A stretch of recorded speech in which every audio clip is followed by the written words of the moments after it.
Also 1938 waren wir ungefähr nicht ganz 30.000 Häftlinge. Und zur selben Zeit, 1938, kann mich noch so gut erinnern, wir hatten den völkischen Beobachter und da haben wir gelesen, dass Chamberlain nach München kommt.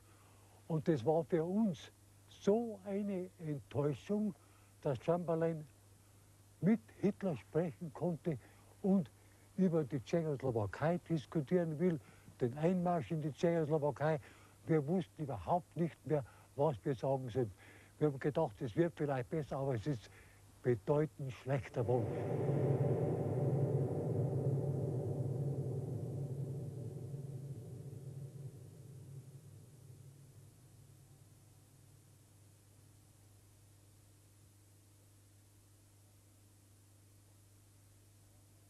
Ich kam 1933, am 22. März 1933 zum ersten Mal nach Dachau. Und da wurde Dachau eröffnet. Ich war dort dann bis 35. 35 wurde ich entlassen und wurde nach dem zweiten Mal 1936 wieder verhaftet und kam als Zweitmaliger, wie man hier sieht, die haben hier solche Streifen gehabt. Als Zweitmaliger kam ich dann wieder ins Lager. Und diese Leute, die man hier sieht, diese Männer, sind alle, da lebt keiner mehr.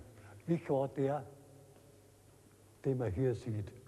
Und als Zweitmaliger, wenn man reingekommen ist, wurde man auf diesen Bock gestellt. Man bekommt 25 Stockhiebe und 30 Tage Arrest.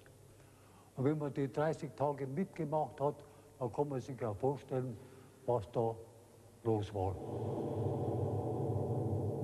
For those who wish to know of the fact, the existence of camps like Dachau was a foul blot on civilization. But not everyone wished to know.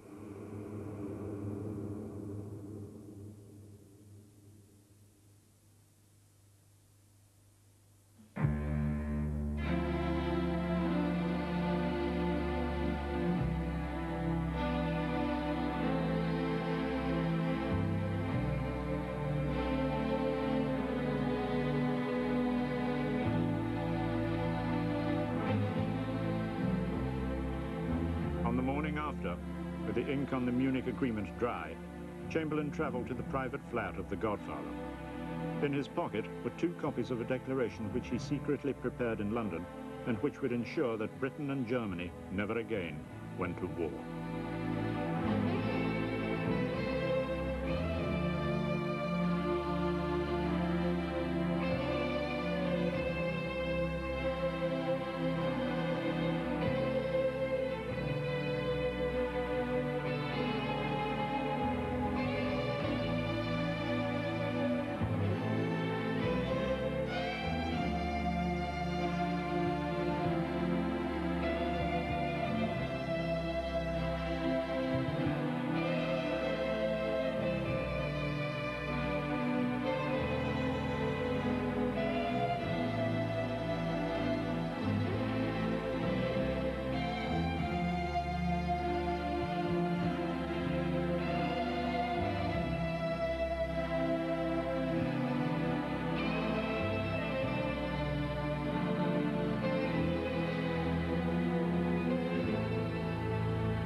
Words on paper to bind men's actions.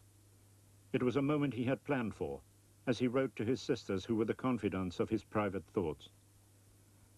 I asked Hitler about 1 in the morning, while we were waiting for the draftsman, whether he would see me for another talk. He jumped at the idea and asked me to come to his private flat in a tenement house where the other floors are occupied by ordinary citizens.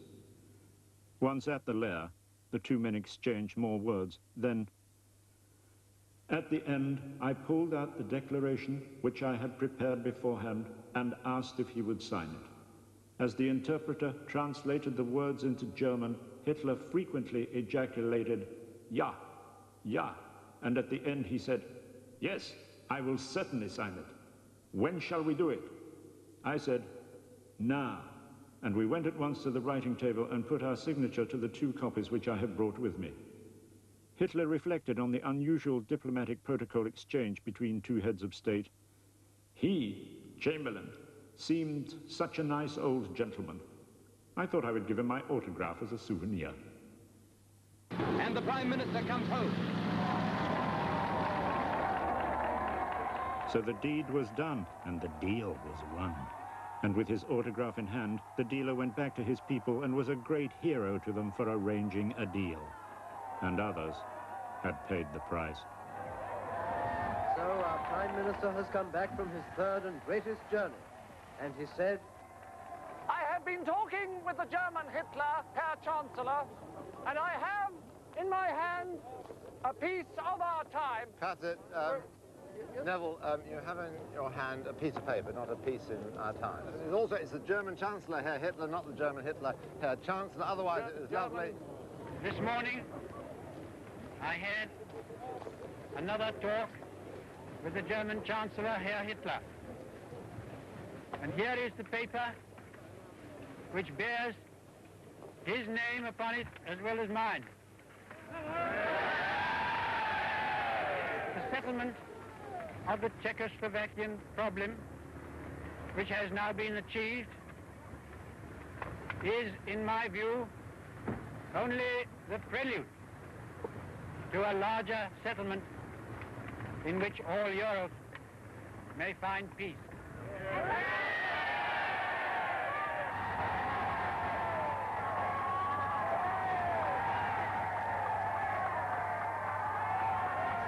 Po záboru naší obce a našeho kraje do Sudet proskočila mezi lidma zpráva, že od státních bývalých hranic v Harrachově směrem na Liberec bude projíždět Hitler. Byli jsme zvědaví, jak toto vypadá, a tak jsme se jeli tehdy se svým kamarádem Mirkou Otočkem podívat. Přijeli jsme po této silnici na motocyklu, ale dál už jsme se nedostali. Tady všude po obou stranách silnice klečeli v takovém snad, já nevím, šílenství davovém. Lidé, sepjaté ruky, hlavně ženy. Rukou měli rozhaté svíčky a čekali, co se bude dít. Polem okola po obou stranách silnic byly prapory Henleinovy a říšsko-německé dolů až po zem. Ve všech výkladech byly obrázky Henleina a Hitlera, u toho zase rozsvícené svíčky. A tak jsme v napětí a očekávání stáli tadyhle u té silnice. Do nám z toho šla nás až hrůza, musím říct, všelijaký pocit, víte. Lidé v tomhletom napětí a my jsme jenom se báli promluvit česky, že by se nás ten dach snad vrhl, že by nás snad roztrhal takovým tím tou nevraživostí vůči nám Čechům.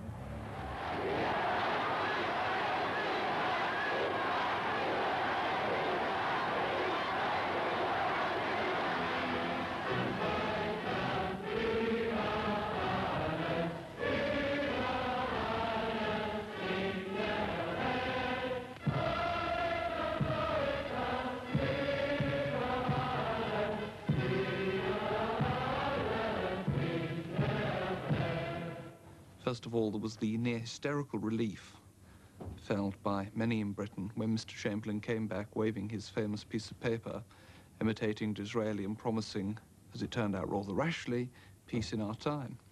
Its importance, I think, today is that, whether we like it or not, the Czechoslovaks were sailed down the river,